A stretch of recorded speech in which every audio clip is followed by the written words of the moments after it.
on est sur le stand Zotac et ils sont en train de nous présenter un truc super cool. En fait, c'est pouvoir contrôler son PC depuis le réseau. Contrôler son PC depuis le réseau, c'est cool. Pouvoir l'afficher directement, pouvoir jouer à des jeux et tout depuis le réseau, c'est encore mieux. Alors, en fait, là, viens, je t'explique. Là, c'est un réseau en gigabit, d'accord? Parce qu'en 100 mégas, ça lag un petit peu. C'est normal, on fait passer directement, en fait, comment ça s'appelle, le flux qui sort du port DVI directement sur une carte exprès, qui réencode après et qui compresse sur le réseau, qui renvoie par le réseau jusqu'à ce petit boîtier là. Hein, voilà, c'est cool. On a les ports DVI, on a aussi un port USB qui est connecté en fait via l'USB sur une de ces cartes. C'est une carte en PCI Express 1.0. On a aussi le son qui passe justement via le port PCI Express. On a l'alimentation du boîtier, ça va de soi. Et on a notre écart. Et oui, donc ça va venir en version commerciale avec le HDMI et pas le DVI en fait. Là c'est le DVI pour le prototype. Concrètement, c'est le concept de PC sur le réseau. Donc c'est le PC over IP. Et quand on joue par exemple à un jeu, alors là c'est le jeu Lost, c'est cool. Donc ça c'est l'écran original. Donc là on est au maximum de la qualité et de la bande passante, on est à environ 250 mégabits seconde via un réseau en gigabit, je le rappelle. Et là, donc là on a l'écran du PC en tant que tel, et là on a l'écran qui est en fait le remote, donc c'est celui qu'on va voir dans notre salon par exemple. Donc si on joue par exemple à un jeu, donc là on voit la qualité qu'on a, on a la qualité maximum, c'est-à-dire que c'est, on voit exactement ce que l'utilisateur va voir s'il utilise son vrai PC. Voilà, c'est cool. On va essayer de jouer un peu si on n'est pas trop nul. You can disconnect the cable, the green card, and then you can see what happens. So, au niveau des lags, ça va encore. Franchement, ça doit être du genre de en dessous des 10 millisecondes de lag. Le seul moyen que je me rende compte, en fait, le problème c'est que je joue à Quake 3 et comme il n'y a pas Quake 3 d'installer, bah, je vais pas pouvoir. Truc tout con, par exemple, on est en train de jouer, hein, et bon, pas la femme de ménage parce qu'on n'est pas dans une entreprise, mais je sais pas, il y a la petite sœur qui est en train de jouer avec le câble, et là, elle débranche le câble. On perd directement la connexion en fait. On n'a pas on voit tout de suite que en fait c'est instantané, qu'on n'a pas de lag, d'accord? Donc sur le PC, on continue à jouer, d'accord? Mais on peut plus avoir de contrôle. Bah oui, forcément, tout est déconnecté, d'accord? Donc là, si on rebranche, faut le temps que ça récupère avec l'IP. Et voilà. Donc là, on est directement sur le PC. Donc ça, c'est cool, et on peut recontrôler directement les jeux, d'accord? Voilà. Donc ça, pour 500, c'est cool. On va avoir une interface d'administration après directement via le réseau.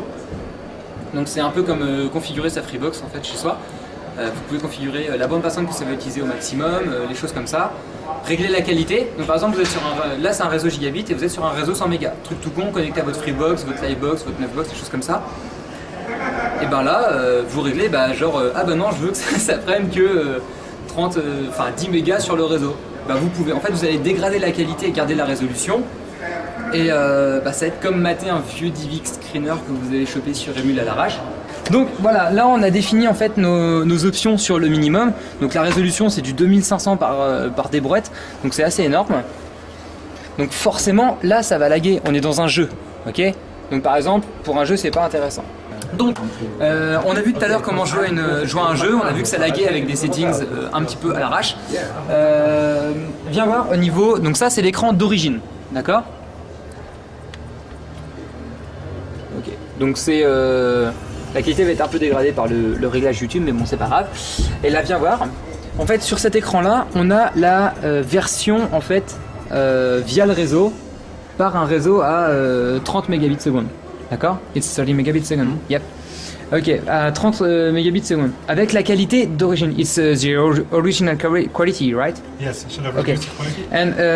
Et donc si on va réduire la qualité, donc là vous voyez ça lag un peu. Donc là on va réduire la qualité pour ne plus avoir de lag. Tell me when it's done. Ok, reduce the quality. Okay, reducing.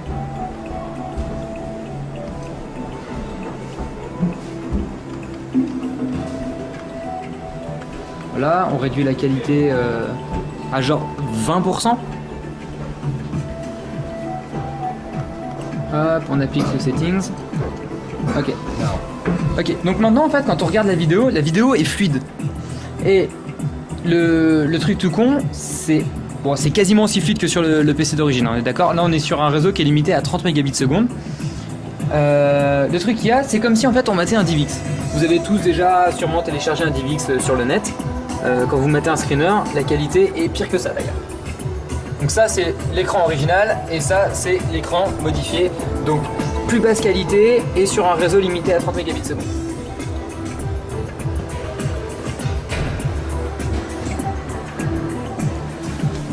Alors le petit mot pour la fin, pour ceux qui connaissent pas trop les technologies de la virtualisation, ça marche via une puce une Teradisc qui est faite par IBM. C'est une puce qui coûte normalement très cher quand on l'achète dans des serveurs directement de chez Dell. Il faut savoir que au niveau des entreprises, ça marche très bien. Tout ce qui est virtualisation, c'est vraiment le futur des entreprises.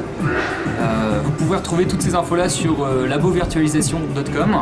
C'est un labo, un des laboratoires technologiques de Supinfo. Je pense qu'on va vous parler plus souvent de cette technologie là, sachant qu'on a des contacts directement. À mon avis, on va faire encore d'autres vidéos à l'avenir. Bye bye.